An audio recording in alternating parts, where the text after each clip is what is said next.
Mas Jazil, selain nama-nama yang sudah diusulkan oleh partai-partai, sekarang memang masih berandai-andai istilahnya karena masih di MK ya. Kemudian muncul nama Gibran juga yang akan dipasangkan dengan Pak Prabowo. Itu di koalisi dibahas nggak? Kalau PKB tegak lurus pada konstitusi. Sampai hari ini konstitusi belum bisa menerima itu. Jadi bagi saya sampaikan PKB tidak akan adzan sebelum beduknya bunyi. Gitu. Nanti setelah misalkan MK memutuskan, baru PKB pikirkan. Namun bahwa kesepakatan dari partai-partai politik yang ada di DPR itu tidak ada revisi sebenarnya. Tidak ada revisi partai. Mestinya kalau itu ada, dibicarakan aja. Ini kan sebenarnya menjadi kewenangan dari DPR untuk memutuskan undang-undang. Akhirnya lewat jalur MK. Dan tahu bahwa undang-undang itu setiap kali diputuskan itu bersama-sama dengan pemerintah. Bukan made in DPR aja, made in pemerintah dan DPR. Aneh ketika diuji materi di MK, DPR dan pemerintah kok berbeda dengan apa yang menjadi keputusan di ruang yang sebenarnya. Nah, itu. Tapi oke lah, itu proses yang memang terbuka di dalam konstitusi itu. Namun bagi PKB tidak akan membahas ini sebelum sudah menjadi keputusan. Kalau Golkar kan silahkan. Itu masing-masing lah. Golkar mempersilahkan itu. Kita tunggu aja. Ini kan masih semua ini dengarnya kan dari media. Iya. Ya, kita nggak mau tanggapin yang begitu. Nanti aja kalau udah ada. Tapi ini bisa jadi ice breaking juga kan? Apa? Kamu tidak, orang lain yang kita tarik. Ya selama konstitusinya mengizinkan, selama koalisi yang lain bersepakat kan tidak ada yang salah gitu loh.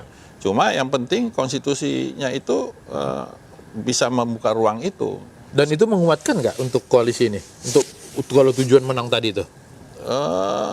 Ya itu kita bisa sekarang ini ada fenomena. Fenomena di Filipina. Ya kan? Anaknya Marcos dengan pasangan anaknya Duterte. Iya.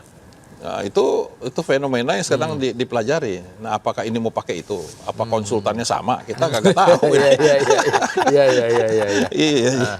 Ya, kita lihat aja. Tapi kalau kita sih ngikut sama yang Pak Jazilul bilang, kita ikutin konstitusi aja. Nggak boleh azan sebelum beduk ya. Jangan dong, gitu loh. Gitu masa baru. Ini kan baru andai-andai semua ini. Tapi Pak Jazil, kalau misalnya banyak bilang bahwa karena approval ratingnya Pak Jokowi masih sangat tinggi sampai hari ini dan faktor dia bisa membantu kemenangan capres-cawapres, sebenarnya ini akan menolong nggak? Ini akan semakin menguatkan kesan bahwa Pak Jokowi ada di kubu Pak Prabowo. Kita belum bisa memprediksi, kita bisa baca sejarah saja. Bahwa sejarah politik di Indonesia selama ini tidak ada presiden yang kemudian bisa untuk presiden berikutnya dia support, dia menang. Nggak ada. Tiap pergantian presiden itu pasti rezimnya berbeda. Orang yang berbeda. Dari Pak Karno ke Pak Harto. Pak Harto ke Gus Dur, Habibie, Gus Dur Megawati, Pak SBY habis itu Pak Jokowi. Antitesanya ketika itu. Nah hari ini karena melihat bahwa tingkat kepuasan kepada Pak Jokowi tinggi, itu orang memberikan makna bahwa Pak Jokowi bahkan ditarik untuk masuk. Karena apa? Karena suara elektoral Pak Jokowi akan mempengaruhi siapa presiden ke depan. Itu baru asumsi. Kalau hitungan di PKB tidak seperti itu? Kita ya belum, kita ngitung sejarah saja. Sejarah ke depan belum bisa diprediksi. Karena apa? Karena belum selesai. Jadi saya ingat betul tahun 98. Apa waktu itu Pak Harto yang kemudian diminta untuk maju lagi. Nggak lama kemudian jatuh. Memang hari ini tidak ada ya, artinya variabel-variabel seperti tahun 98. Namun yang namanya politik itu dinamikanya itu kadang menit per menit. Kadang bisa hari per hari, kadang bisa bulan per bulan. Sedangkan menuju Pilpres itu masih 6 bulan lagi. 6 bulan. Masih cukup panjang. kondisi ekonomi global juga tidak baik-baik amat. Jadi tantangannya banyak. Terus masyarakat juga ngelihat pemilu juga hari ini ya biasa-biasa saja.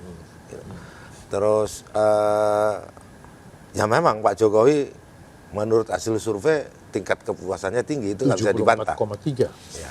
Tapi masih belum bisa diuji di dalam sejarah bahwa presiden yang kepuasannya tinggi itu di Indonesia bisa mempengaruhi presiden dan selanjutnya. Belum ada. Belum ada referensi sejarahnya untuk Indonesia. Mungkin kalau negara-negara lain mungkin ya, tapi untuk Indonesia belum. Dan negara lain di mana?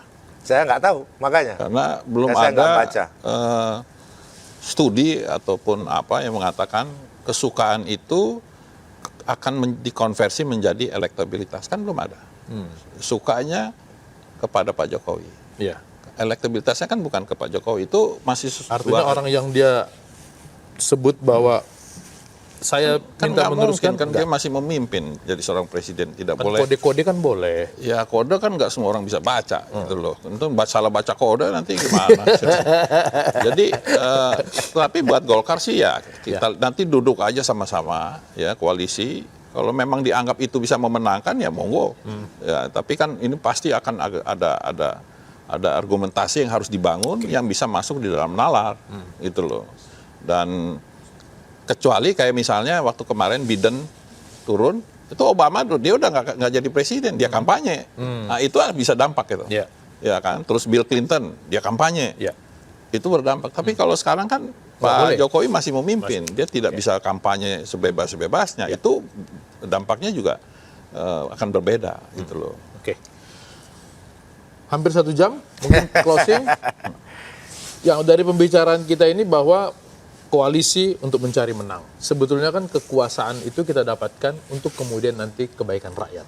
Betul. Apa kira-kira? Itu sesuai dengan visi PKB sebenarnya. Bahwa pemilu ini kita berharap menjadi pemilu yang damai, tertib, dan menunjukkan partai politik itu sebagai institusi yang memiliki tanggung jawab untuk seleksi kepemimpinan nasional.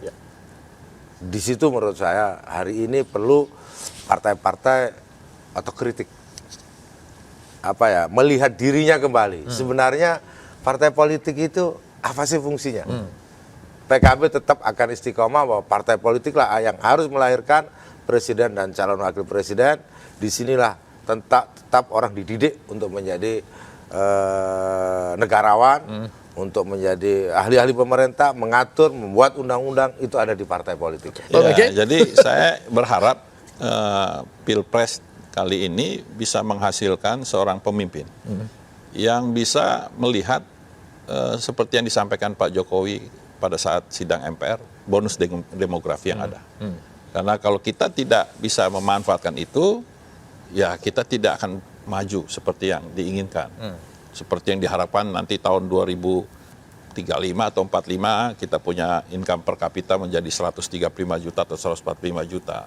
Jadi kita menetapkan Pilpres, siapa capres sama cawapresnya itu juga harus melihat ke arah situ. Punya kemampuan untuk mendorong ekonomi ini menjadi ekonomi yang besar. Kalau nggak bisa mendorong, kita akan kemakan oleh ini. Jadi kita punya kekayaan tapi nggak bisa dikelola. Gitu loh. Jadi ribut soal pemilihan siapa presiden, siapa cawapres boleh. Tapi harus ujungnya dia harus mampu menjadi seorang presiden yang bisa membawa Indonesia ini lebih bagus lagi daripada sekarang. Sekarang sudah bagus, tapi harus lebih bagus. Baik. Pak Mekeng, Mas Jajil. Terima kasih. Terima kasih. Saya senang kita membicarakan politik yang sangat berat dengan ketawa-ketawa. Politik secukupnya, Indonesia yang lebih baik selebihnya. Cawe-cawe pamit. Makasih. Nggak berasa 1 jam ya? Udah berasa.